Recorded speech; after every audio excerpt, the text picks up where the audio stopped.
오늘은요, 선을 이루시는 하나님을 보라, 이런 제목으로 같이 말씀 나누겠습니다. 제가 지금 3주째 계속 보라 뭐 이런 제목 얘기하죠. 영적인 눈을 열어 바라보고 믿음의 눈으로 바라보고 오늘은 선을 이루시는 하나님을 보라.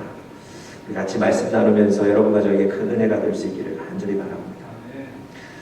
여러분, 저기 우리 서부 아니고요, 동남부에 엘라베마라는 주가 있습니다.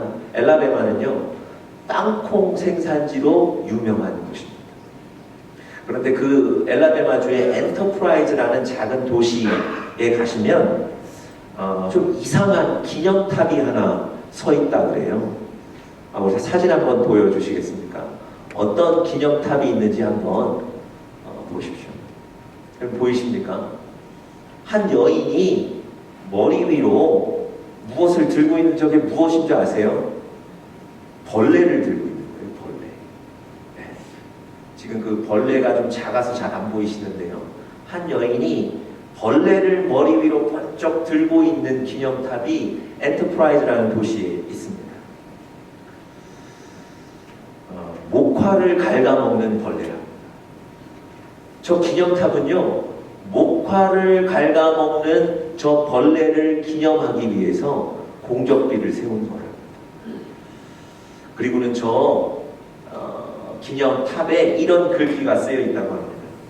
우리는 목화를 갉아먹던 벌레에게 깊이 감사한다. 이 벌레는 우리에게 번영의 계기가 되었고 하면 된다는 신념을 심어주었다. 목화벌레들이여, 다시 한번 그들에게 감사한다. 여러분, 세상에 아주 훌륭한 일을 해서 그 사람을 기념하기 위해 세운 기념탑이 아니고요, 목화밭을 완전히 망가뜨려 못쓰게 했던 목화벌레를 기념하기 위해 세운 공적비라는 것, 너무 이상하지 않습니까? 여러분, 저 기념비를 세운 그 뒤에는요, 이런 비하인드 스토리가 있습니다. 본래는요, 이 엘라베마주가 땅콩 생산지가 아니었고요, 목화 생산지로 아주 유명한 곳이었답니다. 그래서 목화 재배할 때가 되면 주변에 있는 사람들이 다 이 엘라베마로 몰려들었다는 거예요. 그 정도로 일이 많았고 목화 산업이 아주 번성했던 도시였습니다. 그런데요, 1895년에 갑자기 어디에선가 알 수 없는데 이 목화 벌레들이 날아들기 시작해서 목화를 다 갉아먹고 목화의 농사를 다 망가뜨리는 거예요. 그래서 1895년 그 해에 목화 농사가 완전히 어그러졌답니다. 그래서 여러분, 사람들이 일자리를 잃고 또 어떤 사람은 이 엘라베마를 떠나고 그런 일이 벌어졌다고 해요. 그래도 많은 사람들이 올해만 그렇겠고 내년부터 괜찮을 것이다 이렇게 생각하고 그 다음에 다시 목화 농사를 지었는데 그 다음에에도 이 목화를 갉아먹는 벌레들이 어디선가 몰려와서 목화 농사를 다 망쳐놓은 거예요. 여러분, 2년을 그렇게 하고 나니까 이제는 재정적인 어려움을 겪는 사람들도 생기고요, 병든 사람들 생기고 굶는 사람들도 생기고요, 또 사회가 그렇다 보니까 사람들 간의 감정들이 악해져서 사실 저 엘라베마가 살기 어려운 도시가 됐다는 거예요. 많은 사람들이 다른 일을 하러 떠났다는 겁니다. 그런데 여전히 그곳을 떠나지 않고 남아있는 사람들이 있었는데요, 그 사람들 마음속에 이런 마음이 있었다는 거예요. 하나님이 선을 이루시는 분이시다. 지금 우리가 어려운데 하나님 이곳에서 선을 이루실 것이다. 그렇게 믿고 떠나지 않고는 이 사람들이 더 이상 이 목화 농사가 안 된다고 생각하고 그 목화밭을 다 뒤엎었답니다. 그리고는 지금까지 한 번도 심어보지 않았던 땅콩을 심기 시작했다는 거예요. 여러분, 그 땅콩, 감자, 옥수수 이런 거 심어서 사실은 그 농사가 너무너무 잘 되고 번성했다는 겁니다.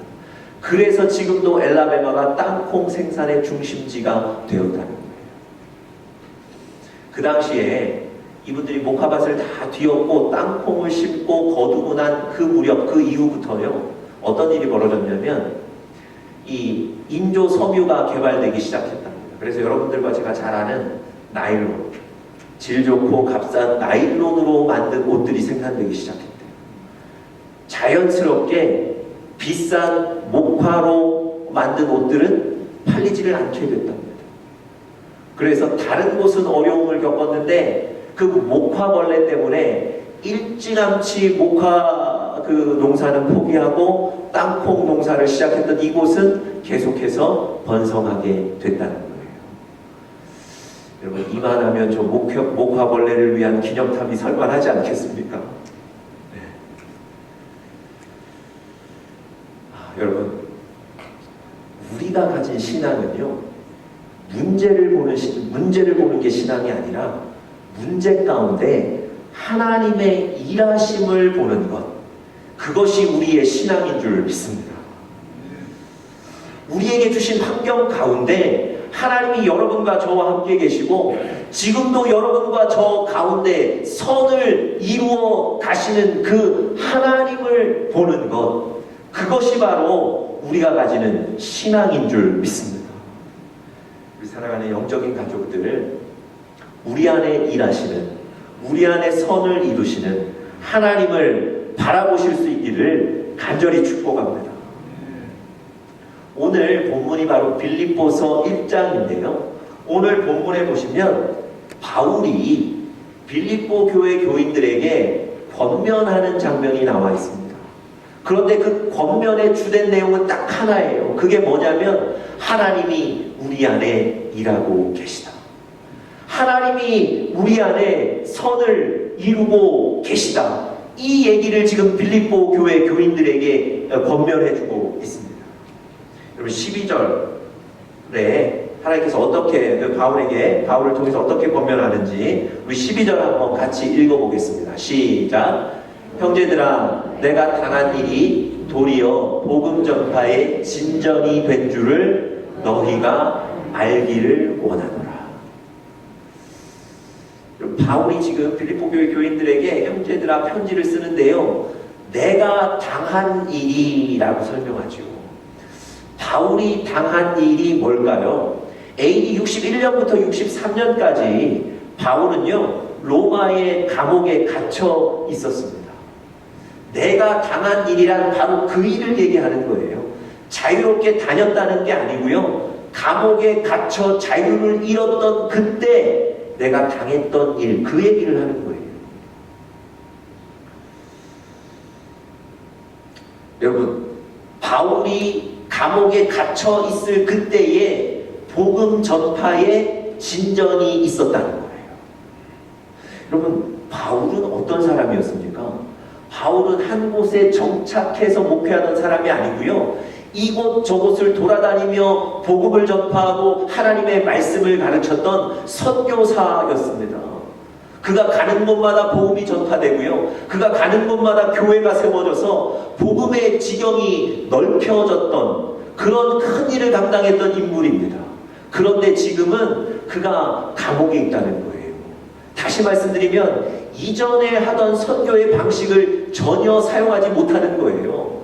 어디 나갈 수도 없고요, 사람들 만날 수도 없고요, 개인적으로 복음을 전할 수도 없고 어느 곳을 방문할 수도 없습니다. 그는 갇혀 있는 거예요. 그런데 오늘 그의 고백은 무엇입니까? 내가 당한 일이 도리어 복음 전파에 진전이 되었다. 그럼 어떻게 이런 일이 있을 수 있었을까요? 다른 게 아니고요, 하나님이 상황을 뛰어넘어 여전히 저 상황 가운데 일하셨기 때문에 그렇습니다. 선을 이루시는 하나님이 여전히 바울과 로마와 빌립보 교회에 일하셨기 때문에 바울은 감옥에 갇혀 있었지만 복음의 진전이 있었던 겁니다. 여러분, 어떻게 이런 일이 있었는지를 잘 설명해 주고 있는데요, 사실은 로마라는 곳에도 이 당시에 기독교인들이 있었습니다. 로마에도 예수 믿는 사람들이 있었는데 로마는 복음 전파가 쉽지 않은 곳이었어요. 그래서 바울도요, 선교지를 찾는데 로마를 당장의 선교지로 선택하지 않은 거예요. 여러분, 그렇게 바울이 재판받고 투옥되고 이러는 동안에 사실은 자기의 뜻과는 무관하게 로마로 가게 되었거든요. 근데 여러분, 이 바울이 로마에 들어가서 투옥되어 있는 동안 어떤 일이 벌어졌냐면, 바울을 감시하고 바울을 이렇게 지키고 있는 사실은 아주 높은 지위에 있는 사람들이 많이 있었습니다. 바울이 그 사람들에게 복음을 전하기 시작하는 거예요. 여러분, 로마에 가서 복음 전하기가 힘든데 바울은 자연스럽게 로마로 와서 자기 옆에 있는 높은 지위의 사람들을 만나게 되고요, 자연스럽게 그들에게 복음을 전하고 그들이 그리스도인으로 변화돼요. 이건 생각지도 못한 일이었어요. 뿐만 아니라 바울이 투옥되어 있는 그곳에 로마의 많은 사람들이 찾아오기 시작하는 거예요. 바울이 찾아오는 그 사람들에게 자연스럽게 복음을 전하게 되는 거예요. 그는 밖에 나갈 수 없지만, 그는 사람들을 개인적으로 만날 수 없지만 바울을 찾아오는 사람들이 생기는 거예요. 그 사람들에게 자연스럽게 복음을 전할 기회를 얻게 되는 거예요. 여러분, 그렇게 해서 지금 바울은 로마에서 복음의 진전을 이루어가고 있습니다. 여러분, 뿐만 아니고요, 하나님께서 선을 이루며 일하신 것은 또 다른 어떤 일들도 있습니다. 여러분, 로마의 기독교인들이 있었다고 제가 말씀드렸는데요, 자기들의 어떤 영적인 리더,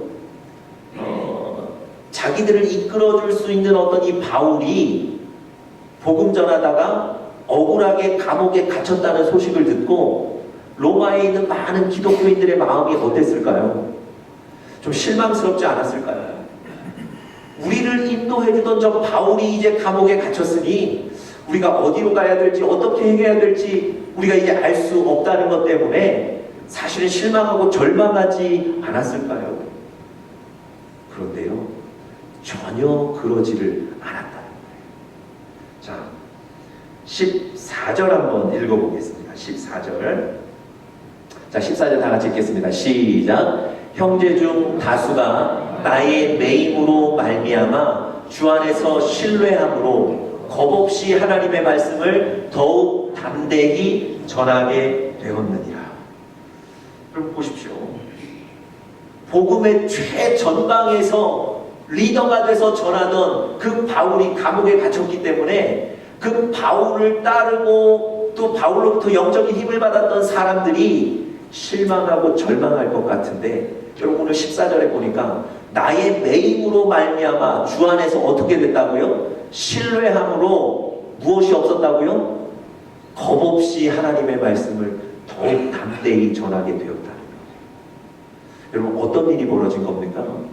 로마의 많은 기독교인들이요, 바울이 억울하게 감옥에 간 것, 그런데 그 안에서도 여전히 그가 편지를 쓰며 다른 사람들을 위로하는 모습을 보고 오히려 복음의 능력을 깨닫는 거예요. 바울이 잡혀서 실망스러운 게 아니라 바울을 보고 오히려 복음의 정확성과 복음의 능력과 복음의 힘을 깨닫는 거예요. 그래서 더욱 담대해졌다 얘기하는 거예요. 여러분, 바울이 감옥 가면 모든 게 끝날 줄 알았는데 오히려 더 힘을 얻고 있는 거예요. 여러분, 우리가 상상치 못할 일은 여기서 그치지 않습니다. 오늘 말씀해 보면 정말 신기한 일이 또 하나 벌어지는데요. 그 일은 무슨 얘기냐면, 어떤 일이냐면, 사실은 많은 그리스도인들이 있었지만 다 바울을 좋아했던 건 아닙니다. 예, 바울의 그 존경받음과 바울의 높음을 시기하고 질투했던 사람들도 있거든요. 그런데 이 사람들이 바울이 감옥에 갇힌 것 때문에, 야, 이때가 내가 바울을 이길 수 있는 절호의 찬스다 이러면서 더 열심히 복음을 전했다는 거예요. 자, 우리 15절 한번 보겠습니다. 15절 말씀 우리 다 같이 한번 읽겠습니다. 시작. 어떤 이들은 투기와 분쟁으로, 어떤 이들은 착한 뜻으로 그리스도를 전파하나니. 여러분, 그리스도를 전파하는데, 복음을 전파하는데, 아니 성경을 가르치는데 투기와 분쟁으로 할 수 있습니까? 투기와 분쟁으로 그리스도를 전파했다고 지금 분명히 기록하고 있거든요. 어떻게 저럴 수 있죠? 아까 제가 말씀드렸던 그 사람들이요. 로마의 그리스도인들 중에 그래도 바울을 시기하고 질투했던 사람들이 이때 바울이 밖에서 활동하지 못할 때, 이때가 내가 더 열심히 해서 내가 더 좀 이렇게 높아질 때다, 이렇게 생각했던 사람들이 복음을 전했다는 거예요.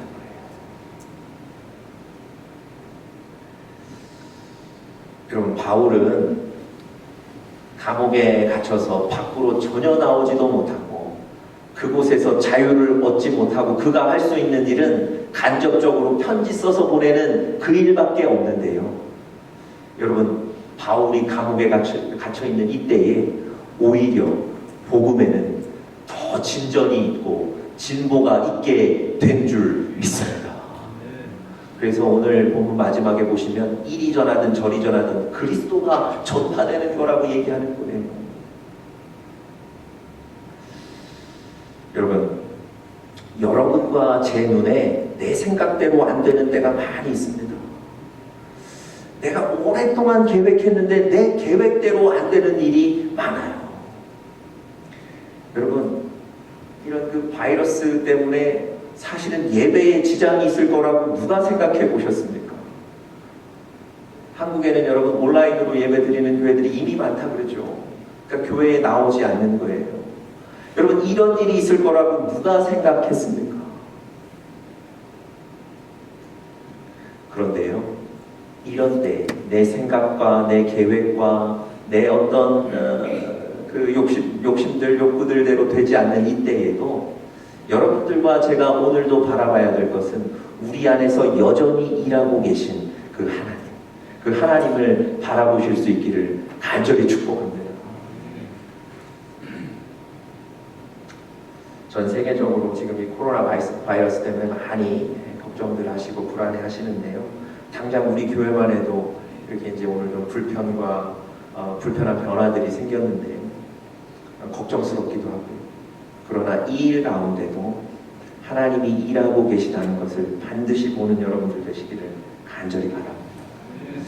오늘 이렇게 우리 빌립보서를 보시면 하나님이 계속해서 일하고 계시다, 하나님이 선을 이루신다, 이런 분명한 확실한 증거들을 보여주고 있어요. 여러분과 저도 이런 믿음으로 나아갑니다. 그렇다면 하나님이 여러분과 제 안에서 일하시고 하나님이 선을 이루어 가신다는 것을 분명히 믿고 확신하는 여러분과 저는 어떻게 살아야 될까를 오늘 본문 통해서 짧게 세 가지로 좀 살펴보도록 하겠습니다. 첫 번째로는요, 하나님을 신뢰한다는 겁니다. 하나님이 우리 안에 일하시고 우리 안에 선을 이루시는 분이라는 것을 우리가 믿는다면 여러분과 저는 하나님을 신뢰해야 합니다. 14절 다시 한번 보시면요, 그것을 믿는 사람들이 이렇게 고백하죠. 나의 매임을 인하여 주 안에서 신뢰함으로 분명히 기록되어 있습니다. 네. 바울은 갇혀있지만, 바울은 복음을 전하고 로마의 영적인 지도자인 바울은 저렇게 어려움을 겪고 있지만 빌립보 교회 교인들은 주 안에서 주님을 신뢰한다는 거예요. 왜 그렇습니까? 주님이 일하고 계시다는 것을 믿기 때문에 그렇습니다. 여러분, 어떻게 이런 상황 속에서 저렇게 주님을 신뢰하고 나갈 수 있을까요? 여러분들 그 창세기에 보시면 이삭이라는 인물, 여러분들이 너무 잘 아시는 이삭이라는 인물이 나옵니다.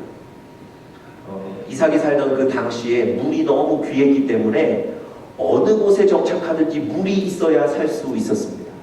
사실은 이 이삭은요, 가족들과 종들과 많은 가축을 끌고 다니며 살았기 때문에 특별히 그가 정착한 곳에는 물이 필요했어요. 언젠가 블레셋 땅에 들어가서 그곳에 정착하기로 하고 그곳에 땅을 팠는데 그곳에서 우물을 발견하게 됐어요. 얼마나 다행스럽습니까? 여러분, 땅을 판다고 다 우물이 나오는 게 아니죠. 그런데 이 이삭이 땅을 팠더니 우물을 발견하게 된 거예요. 그래서 살 수 있게 된 겁니다. 그런데 문제는요, 그때부터 블레셋에 살던 원주민들이 이 이삭을 찾아와서 불평하기 시작하는 거예요. 아니, 우리 땅에 사는 나도 아직 이 우물을 발견하지 못했는데 우리 땅에 이방인이 와서 이 우물을 발견해서 살고 있다는 것 때문에 대단히 불만스러운 거예요. 불평하고 불만하고 심하게는 위협하는 거예요. 여러분, 이 이삭이 그런 불평과 위협을 듣고 어떻게 했습니까? 거기 다 놓고 나가는 거예요. 여러분, 제가 아까 뭐라고 말씀드렸죠? 무든 그때는 생명과도 같은 거였습니다. 아니, 누가 와서 좀 불평하고 불만하고 위협해도 잘 설명하고 설득하고 안 되면 싸워서라도 그 우물 지켜야 되는 거 아닙니까? 그런데 이 이삭은 어떻게 된 사람인지 블레셋 사람들이 와서 불평하고 불만하고 위협하면 다 내주고 떠나는 거예요. 그리고 또 다른 곳에 가서 땅을 파는 거예요. 여러분, 다른 곳에 가서 땅을 팠더니 그곳에서도 또 물을 만나게 됐는데 이번에는 그냥 물이 아니고 샘의 근원을 발견했다고 그랬어요. 여러분, 이 이삭이 뭐 수맥 조사하고 땅 팠겠습니까? 그냥 가서 적당한 땅, 알맞은 땅에 가서 땅 파는 거예요. 그런데 물을 발견하는 거예요. 땅을 파면 물이 있는 거예요. 샘의 근원을 만나게 되는 거예요. 그럼 이삭은 어떤 사람이었을까요? 왜 자기 그 중요한 소중한 우물 다 내주고 딴 곳에 가서 또 땅을 팠을까요? 여러분, 창세기 26장 22절에 보시면 그 이유를 유추할 수 있는 구절이 있습니다. 우리 같이 한번 스크린 보시면서 읽어보겠습니다. 시작. 이삭이 거기서 옮겨 다른 우물을 팠더니 그들이 다투지 아니하였으므로 그 이름을 르호봇이라 하여 가로되 이제는 여호와께서 우리의 장소를 넓게 하셨으니 이 땅에서 우리가 번성하리로다 하였더라. 여러분, 옮겨가서 땅을 파고 얻은 우물을 그곳 이름을 뭐라 그랬다고요? 르호봇이라 그랬다고 그랬어요. 저 르호봇은 어떤 뜻이냐면 이곳에서 여호와께서 우리의 지경을 넓히시고 축복하시고 예비하셨다, 이런 뜻입니다. 여호와께서 우리의 지경을 넓히시고 축복하시고 예비하셨다. 여러분, 이삭에게는요 어떤 믿음이 있는 겁니까?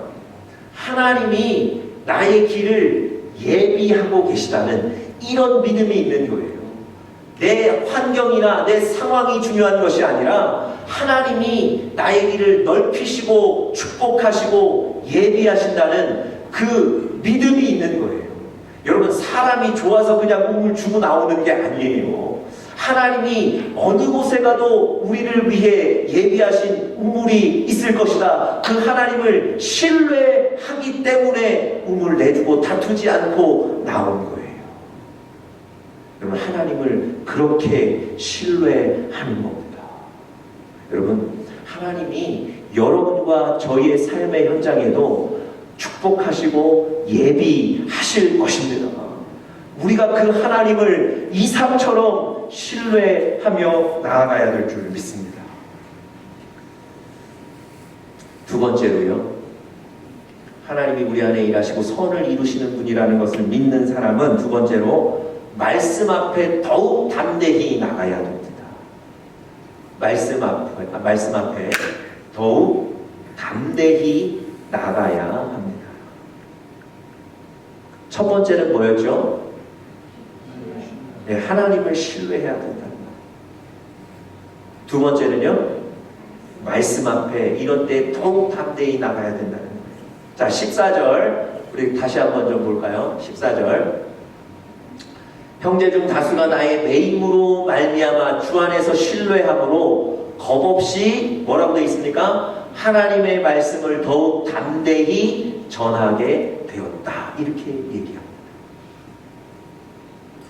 여러분, 영적인 지도자를 잃은 상황에서 더욱더 말씀 앞에 담대하게 나갔다는 거예요. 여러분, 영적인 지도자를 잃었던 이런 어려운 상황이 되면 사실은 말씀으로부터 멀어질 것 같아요. 기도로부터 멀어질 것 같습니다. 하나님으로부터 멀어질 것 같아요.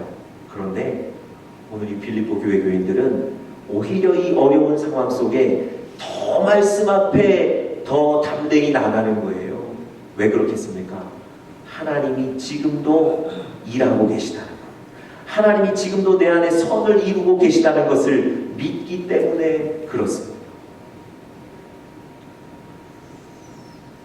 여러분들 잘 아시는 아브라함이요, 자기가 살던 곳에 있을 때 하나님께서 이 아브라함에게 나타나셔서 지금 있는 이 고향 본토 친척 아비집을 떠나라 그렇게 말씀하셨어요.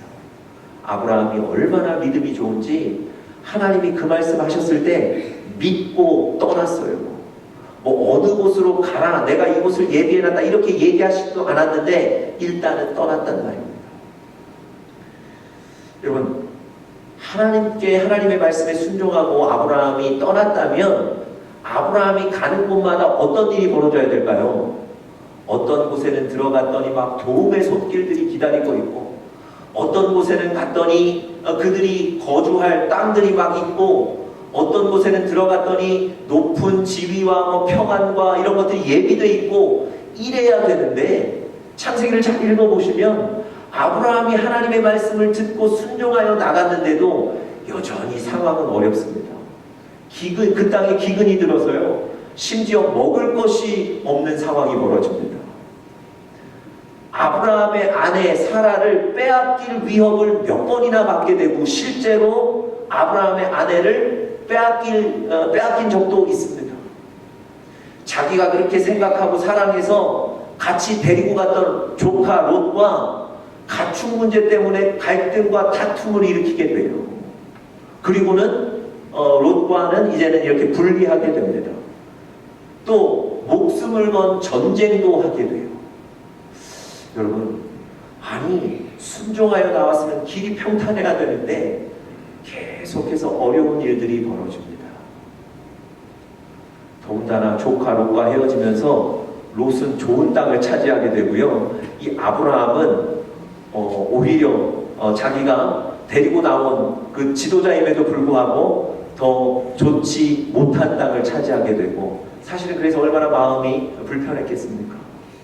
그런데요, 이 아브라함이 이렇게 일이 어렵고 어그러지는 이때 더 말씀 앞에 나가게 됩니다. 하나님, 어떻게 해야 되겠습니까? 붙잡게 돼요. 그때 하나님이 이 조카 롯 때문에 마음이 어려웠을 때 하나님이 뭐라고 얘기하셨습니까? 하나님께서 그에게 그렇게 얘기하셨어요.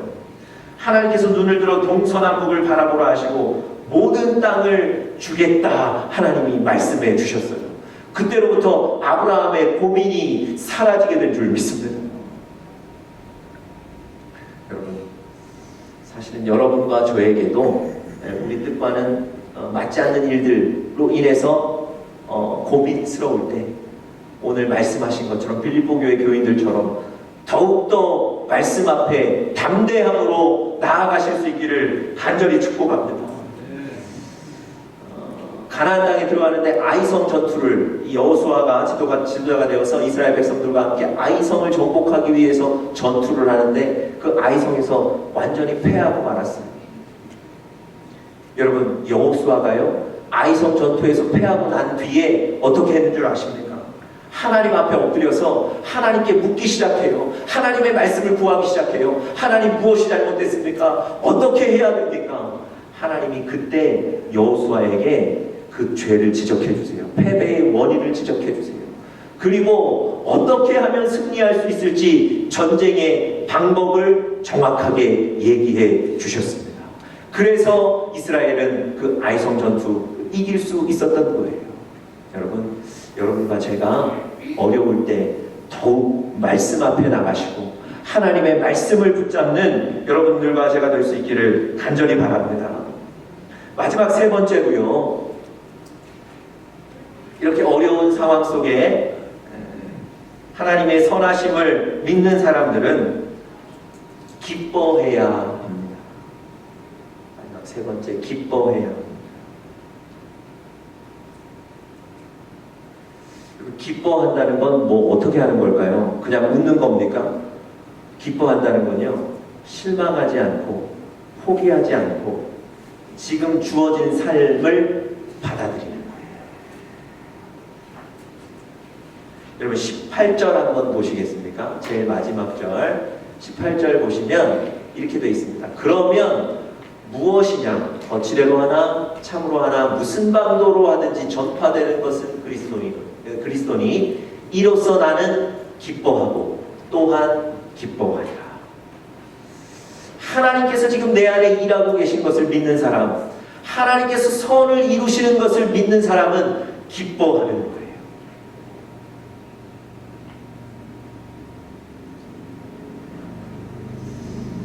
바울이 자기가 감옥에 갇혔다는 것 때문에 실망하지 않고 두려워하지 않고 지금 저 상황을 받아들이는 거예요. 하나님의 일하심을 믿는 거예요. 그래서 그가 그곳에 있으면서도 기뻐한다고 고백하는 겁니다. 여러분 어떠십니까? 요즘 여러분의 삶에 기쁨이 좀 있으십니까? 실망하지 않고 지금 내 삶을 받으시는 그런 기쁨이 있으신가요? 만약에 여러분이 기쁨을 잃으시고 계시다면 적어도 오늘 본문은 여러분과 제가 하나님이 선을 이루시는 것을 믿지 못하기 때문이라고 얘기합니다. 하나님이 지금 내 안에 일하신다는 그 믿음이 약하기 때문이라고 얘기합니다. 여러분 여전히 하나님께서 일하시는데 선을 이루시는데 여러분과 제가 기뻐하실 수 있기를 간절히 축복합니다. 고사성어 중에 세옹지마라는 말이 있습니다. 중국 변방에 사는 노인이 한 사람이 있었는데요. 이분이 아주 좋은 말 한 마리를 길렀답니다. 잘 뛰기도 할 뿐더러 영특하고 힘도 좋았다는 거예요. 그래서 동네 사람들이 늘 그 말 한 마리 있는 이 노인을 부러워했습니다. 그런데 어느 날 이 말이 집을 뛰쳐나간 거예요. 오랑캐들이 사는 어떤 곳으로 그냥 나가버린 거예요. 동네 사람들이 와서 위로하는 거예요. 아유, 그 좋은 말 잃어버렸으니 어떡합니까? 그랬더니 이 노인이 이렇게 얘기합니다. 이것이 복이 될 줄 어떻게 합니까? 어느 날 지나갔던 그 말이 친구들 여럿 모아가지고 다시 그 노인에게로 돌아왔다는 거예요. 말 한 마리만 있어도 부자인데 몇 마리의 말을 소유하게 된다는 거죠. 어느 날 이 노인의 아들이 그 좋은 말 한 마리를 타고 나가서 사냥을 하다가 그 말에서 떨어지는 거예요. 떨어져서 다리를 다쳤는데 다리를 이렇게 절게 되는 상황이었답니다. 동네 사람들이 이번에 그 아들 때문에 위로하려고 왔어요. 아유, 할아버지 그 아들 어떡합니까? 다리 다쳐서 어떡합니까? 불쌍해서 어떡합니까? 이 노인이 뭐라 그랬을까요? 이것이 또 복이 될 줄 어떻게 합니까? 얼마 후에 그 나라에 전쟁이 벌어졌는데 젊고 건장한 청년들은 다 전쟁에 징집되고 이 아들은 다리 저는 것 때문에 전쟁에 징집되지 않았다는 거예요. 그럼 제가 지금 사실은 이 세옹지마 뜻을 말씀드리려고 하는 건 아니고요. 여러분 사실은 이 노인이 믿음이 있어서 그랬겠습니까? 그렇지만 이런 태도가 있어야 된다는 거예요. 여러분과 저는 믿음으로 이렇게 살아야 될 줄 믿습니다. 하나님이 복을 주실 것입니다. 하나님이 지금 나의 길을 예비하실 것입니다. 이삭처럼 하나님이 나의 길을 축복하실 것입니다. 하나님이 나의 지경을 넓히실 것입니다. 하나님이 여러분과 제 안에 일하고 계십니다. 이런 믿음, 분명한 믿음으로 사시는 우리 사랑하는 영적인 가족들 되시기를 축복합니다. 다 같이 기도하겠습니다.